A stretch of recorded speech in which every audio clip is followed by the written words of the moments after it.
আমার বাবা সবসময় বাড়িতে নামাজ পড়ে, তার নামাজ কি কবুল হবে? জামাত তরক করে একাকী পুরুষ মানুষ বাসায় যদি নিয়মিত নামাজ পড়ে, তার এই নামাজ আল্লাহর কাছে কবুল হবে না।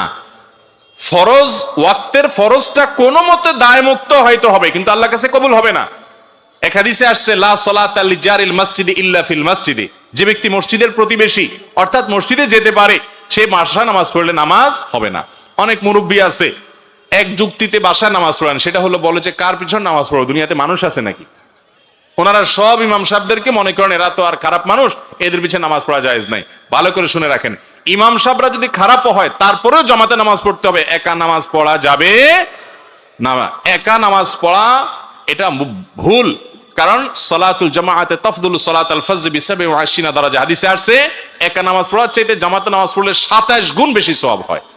শুধু সওয়াব না, নবীজি সাল্লাল্লাহু আলাইহি সাল্লাম বলেছেন, আমার মনে চায় নামাজের পরে বিভিন্ন এলাকায় গিয়ে গিয়ে দেখতাম যে কারা মসজিদে আসে না, সে বাড়িগুলোতে কাঠ একত্র করে আগুন ধরে আমি জ্বালায় দিতে মনে চায়, কিন্তু দিতে পারি না, সেখানে মহিলারা আছে, বাচ্চারা আছে, বৃদ্ধ অসুস্থরা নামাজে যেতে পারে না, মাজুররা আছে, সেজন্য নাহলে আমার মনে চায় জ্বালায় দিতে। তার মানে কি এই জামাতে উপস্থিত হয়ে নামাজ পড়া ওয়াজিব, নাহলে নবী সাল্লাল্লাহু আলাইহি ওয়াসাল্লাম আগুন জ্বালায় দিতে, আগুন জ্বালাতে তিনি চান না, এটা কথার কথা বোঝার জন্য বলছেন। এত ভয়ঙ্কর বিষয় জামাত তরক করা। অতএব যারা বাসায় একা একা নামাজ পড়ার নিয়মিত, তারা ভালো কোনো কাজ করেন না।